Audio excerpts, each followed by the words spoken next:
Bismillahirrahmanirrahim. Assalamualaikum warahmatullahi wabarakatuh. Syukur Alhamdulillah kita bisa berjumpa lagi di channel ini. Salawat dan salam selalu dan tetap tercurahkan kepada junjungan kita, Nabi besar Muhammad Sallallahu Alaihi Wasallam. Allahumma sholli ala Sayyidina Muhammad wa ala alihi Sayyidina Muhammad. Harapan dan doa saya, semoga saudaraku semuanya selalu diberikan kesehatan, dilapangkan rezekinya, diampuni dosa-dosanya, dan dipanjangkan umurnya. Amin ya robbal alamin. Sahabat beriman yang dirahmati Allah, Allah sayang kepada hamba-hambanya yang selalu beriman kepadanya. Namun jarang sekali umat Islam yang memahami bahwa Allah itu akan menaikkan derajat hambanya. Dalam hidup ini kita harus sepenuhnya meyakini kesempatan di dunia ini hanyalah untuk beribadah. Dikarenakan hidup di dunia ini bersifat fana atau sementara, situasi kehidupan berputar seperti layaknya roda yang berputar. Ada kalanya kita berada di atas yang serba ada dan berkecukupan, tetapi ada kalanya kita berada di bawah yang tidak memiliki apa-apa namun cukup untuk kita. Namun di situasi inilah Allah memilih orang-orang untuk dinaikkan derajatnya, karena perjuangan dan kesungguhan yang kita lakukan membuat kita dicintainya. Dinaikkan derajatnya oleh Allah Subhanahu wa Ta'ala, membuat kita itu akan berada di dekatnya dan masuk ke dalam golongan orang-orang yang dicintainya. Hal ini menghasilkan kebahagiaan, ketenangan, kedamaian, dan ketentraman dunia maupun akhirat yang digenggam oleh kita. Lalu apa saja tanda Allah akan menaikkan derajat seseorang? Yang pertama adalah dihadapkan dengan berbagai masalah.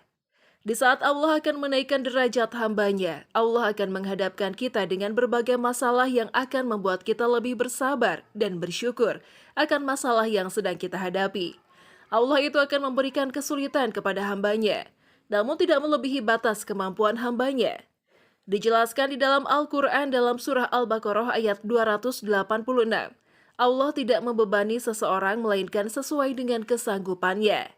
Yang mendapat pahala dari kebajikan yang diusahakannya, dan yang mendapat siksa dari kejahatan yang dikerjakannya. Mereka berdoa, "Ya Tuhan kami, janganlah langkah hukum kami jika kami lupa atau kamu tersalah. Ya Tuhan kami, janganlah Engkau bebankan kepada kami beban yang berat, sebagaimana Engkau bebankan kepada orang-orang sebelum kami. Ya Tuhan kami, janganlah Engkau pikulkan kepada kami apa yang tak sanggup kami memikulnya. Beri maaflah kami, ampunilah kami, dan merahmatilah kami. Engkaulah penolong kami, maka tolonglah kami terhadap kaum yang kafir." Dari ayat ini kita tahu bahwa batas kemampuan di setiap orang itu berbeda-beda dalam menghadapi ujian yang diberikan oleh Allah Subhanahu wa Ta'ala. Namun ayat ini menjadi acuan untuk kita agar kita memiliki beban hidup yang berat dan berada di situasi terpuruk sekalipun. Kita harus senantiasa berserah diri kepada Allah yang selalu memberikan kita kekuatan yang luar biasa. Kemudian selalu bersabar dan bersyukur dengan yang kita jalani, karena Allah sedang mengangkat derajat hambanya. Lalu yang kedua, dihadapkannya kita dengan orang-orang yang tidak menyukai kita. Pada fase ini kita diuji kembali dengan orang-orang yang tidak menyukai kita, hingga kita seakan berada di titik paling lemah, di mana kita sedang berusaha menjadi seseorang yang lebih baik lagi dari sebelumnya. Pasti banyak sekali orang-orang yang akan menzolimi kita hingga melukai kita.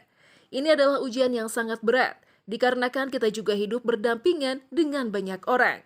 Situasi ini yang membuat kita harus lebih memahami keadaan dan situasi yang sedang kita hadapi, dan lebih melindungi diri agar tidak membenci orang lain, namun mendoakan yang terbaik untuk orang yang menzolimi kita. Ketika kita sudah berusaha, kita juga harus selalu ingat bahwa semua hal ini terjadi dikarenakan kehendak Allah Subhanahu wa Ta'ala yang sedang perhatian kepada kita.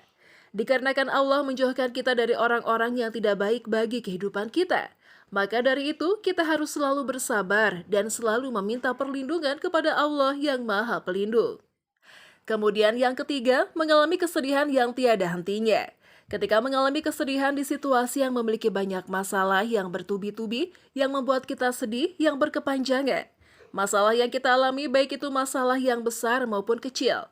Hal ini adalah salah satu tanda Allah sangat menyayangi hambanya. Masalah yang kita alami adalah yang menjadi alasan untuk kita bersedih dan mengeluh. Itu sangat wajar, tetapi kita jangan putus asa pada pertolongan Allah Subhanahu wa Ta'ala. Allah juga selalu berada bersama kita dalam keadaan sedih sekalipun. Dan Allah memberikan kenikmatan yang begitu besar ketika kita berhasil melewati ujian kehidupan. Dijelaskan di dalam Al-Quran surat At-Taubah ayat 40. Janganlah engkau bersedih, sesungguhnya Allah bersama kita. Kalimat ini bertujuan untuk menghibur dan mengingatkan hambanya, bahwa Allah tidak pernah membiarkan seorang hambanya berada di dalam kesedihan dan kepedihan. Allah Subhanahu wa Ta'ala tidak akan memberikan ujian kepada hambanya, melainkan sesuai dengan kemampuannya. Dalam keadaan yang sedang kita alami, kita harus selalu ingat bahwa Allah itu akan selalu bersama kita dalam keadaan apapun. Maka dari itu kita harus berprasangka baik kepada Allah Subhanahu wa Ta'ala. Sahabat beriman yang dirahmati Allah, itulah beberapa tanda bahwa Allah akan menaikkan derajat kita. Wallahu a'lam bishawab. Demikian yang bisa saya bagikan, semoga bermanfaat untuk kita semua. Amin ya robbal alamin. Wassalamualaikum warahmatullahi wabarakatuh. أعوذ بالله من الشيطان الرجيم بسم الله الرحمن الرحيم الحمد لله رب العالمين الرحمن الرحيم مالك يوم الدين إياك نعبد وإياك نستعين